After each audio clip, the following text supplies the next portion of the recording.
ओम श्री गणेशाय नमः। हर हर महादेव।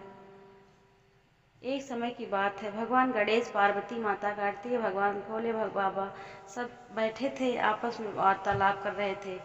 पार्वती माता बोली कि गणेश और कार्तिकेय दोनों शादी योग्य हो गए हैं, उनकी विवाह कर दिया जाए। तो गणेश भोले बाबा बोले कि दोनों में सबसे पहले किसकी शादी करूं?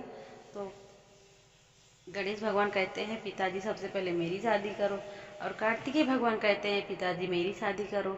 अब दोनों में लड़ाई छिड़ गई। तो भोले बाबा संकट में पड़ गए। वो बोले कि एक काम करो, जो पूरे ब्रह्मांड का परिक्रमा करके सबसे पहले मेरे पास आ जाएगा, मैं उन्हीं का विवाह सबसे पहले कर दूंगा।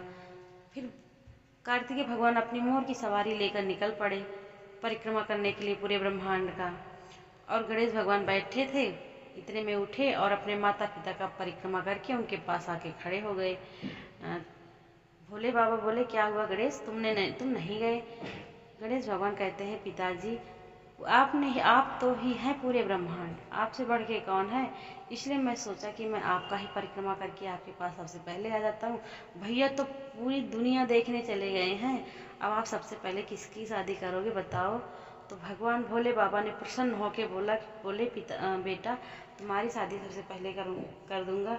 ऐसे ही नहीं, तुम्हें बुद्धि का देवता कहा गया है, तुमसे बड़ा बुद्धिमान कोई नहीं है। गणेश भगवान को गले से लगा लिया। और जब शाम को कार्तिकेय भगवान आए तो वो देखे कि गणेश तो गया ही नहीं है। वो कहा पिताजी मैं आपके कहे अनुसार मैं पूरे ब्रह्मांड का परिक्रमा करके आपके पास आके आपको प्रणाम करता हूँ, अब मेरी शादी सबसे पहले हो। बोले कि सबसे पहले गणेश की शादी होगी। तो कार्तिकेय भगवान गुस्सा हो गए, बोले कि मैं तो पूरा ब्रह्मांड का परिक्रमा करने के लिए गया था और करके आ गया, और गणेश तो यहीं बैठे हैं, वो तो कहीं गए ही नहीं, तो उनकी शादी कैसे सबसे पहले आप करोगे? आपको तो मेरी शादी पहले करनी चाहिए। फिर भोले बाबा बताते हैं गणेश भगवान खुद ही समझाए कि माता पिता से बढ़कर कोई नहीं होता।